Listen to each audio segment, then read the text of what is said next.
বলছি আমি তোমাদের ক্লাস নাইনের কোশ্চেন ব্যাংক থেকে কিছু গ্রামার সলভ করে দিচ্ছি। এবার তোমাদের তো সামনে পরীক্ষা, যাতে তোমাদের একটু হেল্প হয় আর একটু ফাস্ট বোঝাবো। হ্যাঁ, ব্যাচে যেমন ধরে ধরে কী বলো তো একটার পর একটা ইনস্ট্রাকশন দিয়ে বোঝানো, সেভাবে তো হবে না। আর এটা আমার জন্য প্রথম, বোঝানো একটু খারাপও হতে পারে, কারণ কি বলো তো আমি প্রচণ্ড নার্ভাস।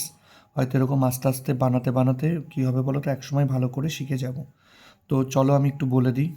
এগুলো বাড়িতে একটু বারবার করে এখন তোমরা একটু প্র্যাকটিস করে নেবে।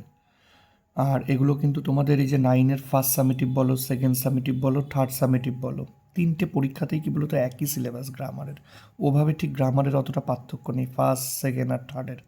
আর আরেকটা বলছি, পেজ নাম্বারটা একটু দেখে নিও। তোমাদের কাছে তো কোয়েশ্চেন ব্যাংকটা বইটা রয়েছে, কোয়েশ্চেন ব্যাংকটা বইটা দেখবে। পেজ নাম্বার হচ্ছে 414, হ্যাঁ, 414 নম্বর পেজ। তো the real education is that which teaches you to stand. এখানে বলছে দ্য রিয়েল এডুকেশন। এবার এডুকেশন তো বিভিন্ন ধরনের এডুকেশন রয়েছে, এখানে নির্দিষ্ট করে বলা হয়েছে রিয়েল এডুকেশন, ওই জন্য the real education is that, এটা নির্দিষ্ট করা হয়েছে এডুকেশনটাকে, তাই এখানে কিন্তু দা বসানো হয়েছে। The real education is that. আর এমনিতেও এই ইজের পরে একটা ড্যাট দিয়ে ক্লজ টানা হয়েছে, এই জন্য কিন্তু এটা এডুকেশনটা নির্দিষ্ট হয়ে গেছে, তাই তার আগে the real education is that which teaches you to stand against. এটা ফিক্সড প্রিপোজিশন, স্ট্যান্ডের সাথে এগেইনস্ট, এটা কিন্তু ফিক্সড প্রিপোজিশন। হ্যাঁ, এটা কিন্তু এগেইনস্ট হবে। টু স্ট্যান্ড এগেইনস্ট ইনজাস্টিস, তারপর যা আছে আছে। তারপর এটা দেখো, I notice a gentleman serving the পোর। এখানে অবজেক্টটা খেয়াল করো, অবজেক্টটা কিন্তু ভালো করে খেয়াল করবে। অবজেক্টটা হচ্ছে আ জেন্টেলম্যান সার্ভিং দ্য পোর, এটা কিন্তু তোমাদের অবজেক্ট, এটা কিন্তু তোমাদের অবজেক্ট। তাহলে ভয়েস সেন্সে কী করতে হয়, ভয়েস সেন্স করতে বলেছে, অবজেক্টটা ফার্স্টে দিতে হয়, তাহলে অবজেক্টটা ফার্স্টে দাও। আর জেন্টেলম্যান সার্ভিং দ্য পোর, এই টোটালটাই কিন্তু তোমার সাবজেক্ট। আর জেন্টেলম্যান সার্ভিং দ্য পোর, এই টোটালটা সাবজেক্ট। সাবজেক্ট যেহেতু সিঙ্গুলার। আর টেন্সটা দেখো, নোটিসড, V2 ফর্মে আছে, সিম্পল পাস্ট ফর্মে আছে। নোটিসড এটা পাস্ট ফর্ম, তাহলে আর এটা V2 ফর্মে রয়েছে, তার মানে এটা simple past tense. Simple past টেন্সে অবজেক্টের পরে কি বসে, ওয়াজ বা ওয়্যার বসে। তাহলে এটা আর জেন্টেলম্যান সার্ভিং দ্য পোর, এটা কিন্তু সিঙ্গুলার, তাই ওয়াজ দিয়েছি। এবার V3 করতে হয় ভয়েসে, তো তোমরা জানো নোটিশের V3 নোটিসড। হ্যাঁ, এবার বাই দিয়ে কী হবে, বাই দিয়ে আসটা লাস্টে গেলে বাই মি হবে। এগুলো তো ফার্স্ট বোঝাচ্ছি কেন বলো তো, এগুলো তো বারবার ব্যাচে আমি তোমাদেরকে বুঝিয়েছি, ওই জন্য একটু ফার্স্ট বুঝিয়ে দিচ্ছি। এবার দেখো, Rima said to the stranger excuse me, এটা কিভাবে করব, এটা ন্যারেশনস করতে বলেছে। রিমা একটা অচেনা ব্যক্তিকে বলেছিল এক্সকিউজ মি, আমাকে ক্ষমা করবেন। তাহলে এটা অনুরোধ করলো কিন্তু আমাকে ক্ষমা করবেন, তাহলে এটা রিম্পা। তাহলে রিম্পা রিকোয়েস্টেড, সেইড টুর জায়গায় রিকোয়েস্টেড হবে। রিম্পা রিকোয়েস্টেড সেইড টুর জায়গায়, সেইড টুর জায়গায় রিকোয়েস্টেড বসাচ্ছি। রিম্পা রিকোয়েস্টেড কাকে করলো, দ্য স্ট্রেঞ্জারকে অনুরোধ করলো। কমা ইনভার্টেড কমার জায়গায় টু বসবে, এটা কিন্তু ইম্পারেটিভ সেন্টেন্স। এক্সকিউজ কিন্তু ক্ষমা করা, ক্ষমা চেয়ে নেওয়া। তাহলে এই যে এক্সকিউজ, এটা কিন্তু ভার্বের V1 ফর্ম, ভার্বের ফার্স্ট ফর্ম।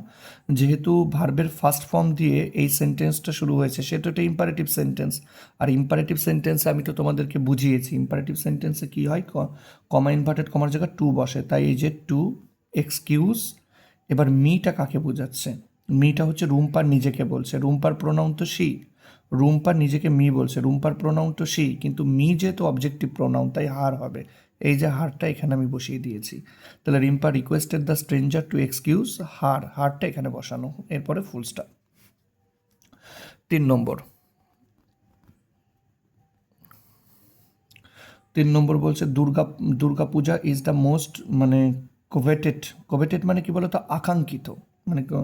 দুর্গা পূজা হচ্ছে সব থেকে আকাঙ্ক্ষিত, desired festival of the Bengalis, বাঙালিদের কাছে। Which is celebrated in autumn, এটা উদযাপিত হয় শরৎকালে। এটা কি করতে বলেছে, এটা করতে বলেছে হচ্ছে তোমার টার্ন ইনটু সিম্পল সেন্টেন্স। এখানে টার্ন ইনটু সিম্পল সেন্টেন্সে করতে বলেছে, তাহলে এটাকে আমরা সিম্পল সেন্টেন্সে করব। কিভাবে করব, এটা না অ্যাডজেক্টিভ ক্লজ রয়েছে, which is celebrated in autumn. এটা অ্যাডজেক্টিভ ক্লজে যদি থাকে এবং সেখান থেকে যদি সিম্পল করতে বলে, অ্যাডজেক্টিভ ক্লজ যুক্ত কমপ্লেক্স সেন্টেন্সটিকে যদি সিম্পলে করতে বলে, তাহলে কিন্তু নাউন ইন অ্যাপোজিশন ব্যবহার করতে হয়।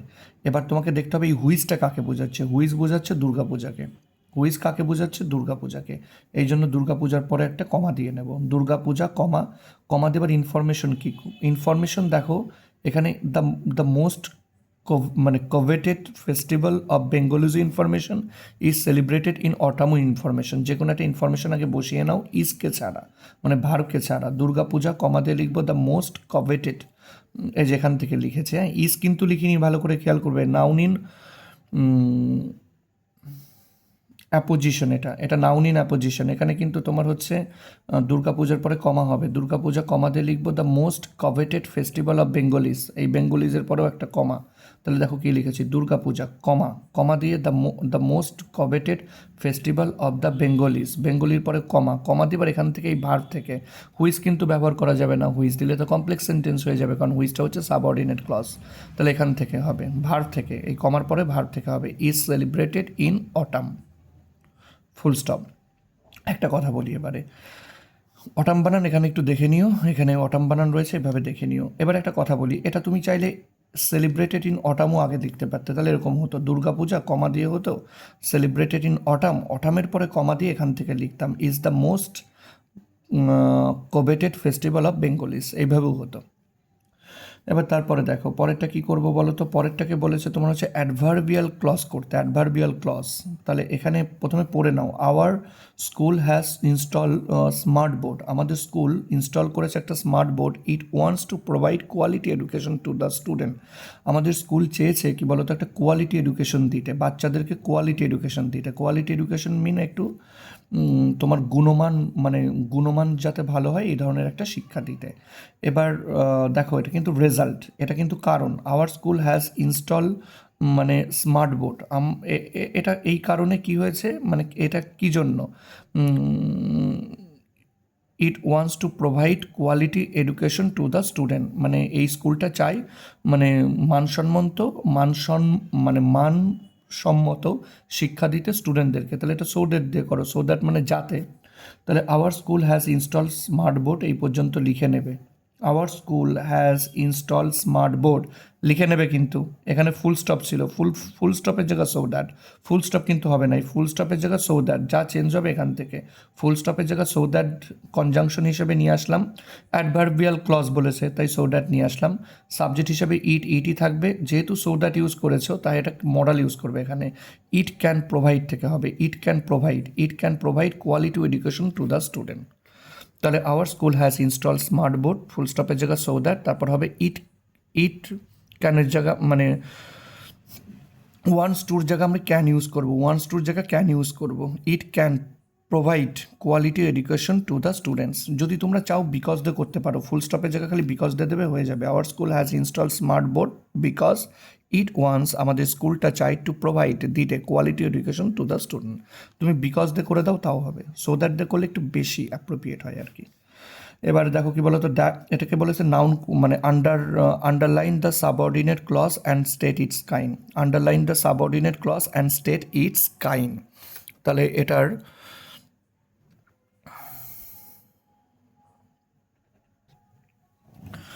এবার একটা নাউন ক্লজ দেখো, মানে নাউন মানে তোমার হচ্ছে বলেছে underline the subordinate clause and its kind. তাহলে এটা কোন ক্লজ বের করতে বলেছে। তাহলে দ্যাট থেকে, দ্যাট যেহেতু সাবঅর্ডিনেট কনজাংশন তাই দ্যাট থেকে ব্যাক অবধি প্রথমে আমরা লিখে নেব, লিখে নিয়ে একটা টান দেব, টান দিয়ে কি লিখবো, এটা কিন্তু নাউন ক্লজ। কী করে নাউন ক্লজ হলো, এই দ্য ফ্যাক্ট, এটা কিন্তু নাউন, এই ফ্যাক্ট ইজ ইকাল টুই কিন্তু that she will never come back, বুঝতে পারছো তো, এটা কিন্তু নাউন ক্লজ। আর এমনিতেও ভার্বের পরে রয়েছে, এটা দ্যাট থেকে কাম ব্যাক অবধি কী হবে বলো তো, নাউন ক্লজ। এই দ্য ফ্যাক্টটা যা, দ্য ফ্যাক্টটা কী বলো তো, দ্য ফ্যাক্ট কি, দ্য ফ্যাক্ট তো তোমার হচ্ছে কোনো কিছুকে বোঝাচ্ছে, এই ফ্যাক্টটা তো নাউন, এটা is equal to that she will never come back, এই জন্যই এটা নাউন ক্লজ। এবার দেখো এখানে কিন্তু বলেছে প্রিফিক্স সাফিক্স, ম্যাচিওরের প্রিফিক্স সাফিক্স। সেন্টেন্সটা ভালো করে পড়ে নেবে, সেন্টেন্সটা ভালো করে আগে পড়ো। The death of young man, এই ইয়াং ম্যানের কী বলো তো তোমার হচ্ছে death gave great shock to all, সবাইকে কী বলো তো ধাক্কা দিয়েছিল। এবার কোন ধরনের ডেট বলো তো, ম্যাচিওরের আগে প্রি ম্যাচিওর হবে, মানে ম্যাচিওরের আগে প্রি ম্যাচিওর হবে, বুঝতে পারছো? The premature death of the young man gave মানে gave great shock to all. Normal মানে কি বলতো ভাবে মৃত্যু হয়ে বৃদ্ধ হয়ে মারা হলে তো শক দেয় না, প্রিম্যাচিওর ডেট হলে মানে নির্দিষ্ট সময়ের আগে যদি কেউ মারা যায় তবেই তো কি হয়, তবেই তো কি বলতো তোমার হচ্ছে অন্যকে শকড দেয়, ওই জন্য প্রিম্যাচিওর করলাম। যেমন রাহুল বন্দ্যোপাধ্যায় মারা গেছেন, তার প্রিম্যাচিওর ডেট হয়েছে, এই জন্যই তো সবার এত দুঃখ। এবার দেখো, on entering the room she notice a broken vase, এটা স্প্লিট করতে বলেছে। স্প্লিট এমনি ক্লাস 9-এ নেই, তাও একবার নর্মাল দেখে নাও, 10-এ রয়েছে। শি এন্টারের সাথে ইডি হবে, she enter the room full stop দিয়ে হবে, she notice a broken broken vase আছে, লিখে দিলাম। এবার এরপরে এটাই খুব ইন্টারেস্টিং, এই যে থটফুলিটা দেখো, থটফুলি জিনিসটা কি? থটফুলি তোমার হচ্ছে এই যে থটফুলিটা রয়েছে, এই থটফুলিটা কিন্তু তোমার হচ্ছে অ্যাডজেক্টিভ, মানে থটফুলিটা কি, থটফুলিটার কিন্তু অ্যাডজেক্টিভ ফর্ম বসাতে বলেছে। থটফুলির মানে লাস্টে এলওয়াই থাকলে তো অ্যাডভার্ব, এলওয়াই তুলে দেবে, যেটা পড়ে থাকবে সেটা অ্যাডজেক্টিভ। থটফুলি রয়েছে, এলওয়াই তুলে দাও, যেটা পড়ে থাকবে সেটা অ্যাডজেক্টিভ, তাহলে এলওয়াইটা তুলে দাও, এলওয়াইটা তুলে দিলে থটফুল হবে। আর থটফুল জিনিসটা কি বলো তো, থটফুল হচ্ছে আমার হচ্ছে থটফুল কিন্তু আমার অ্যাডজেক্টিভ, থটফুলটা কি আমার অ্যাডজেক্টিভ। তাহলে এটাকে কে, এই থটফুলটা কাকে বোঝাচ্ছে, লেটারকে, তাহলে লেটারের আগে বসিয়ে দাও। মাই মাদার রোড, তখন আ হয়ে যাবে, my mother wrote a thoughtful letter, my mother wrote a thoughtful letter, full stop. এরকমও করতে পারো, কিংবা ধরে নাও এটা অ্যাডভার্বিয়াল, এরকমও করতে পারো, যেমন আমি করেছি, my mother wrote a thoughtful letter. দেখো এটা তো গেল একটা পদ্ধতি, এটা নিয়ে কোনো ব্যাপার নেই, উত্তরটা একদম ঠিকঠাক। কিন্তু আরেকটু ইজিভাবেও কী বলো তো করা যায়, সেটা কি বলতো, মানে একটু আমি যেভাবে অ্যাকচুয়ালি ব্যাচে করাই, মানে একটু যাতে ইজি হয়। থটফুলি হচ্ছে অ্যাডভার্ব, তাই তো? এটা একটা মানে একটাই ওয়ার্ড, এটা অ্যাডভার্ব। এখানে আমি কি করব, অ্যাডভার্বিয়াল ফ্রেজ আনবো। ফ্রেজ কী দিয়ে শুরু হয়, ইন বা উইথ দ্য অ্যাডভার্বিয়াল ফ্রেজ।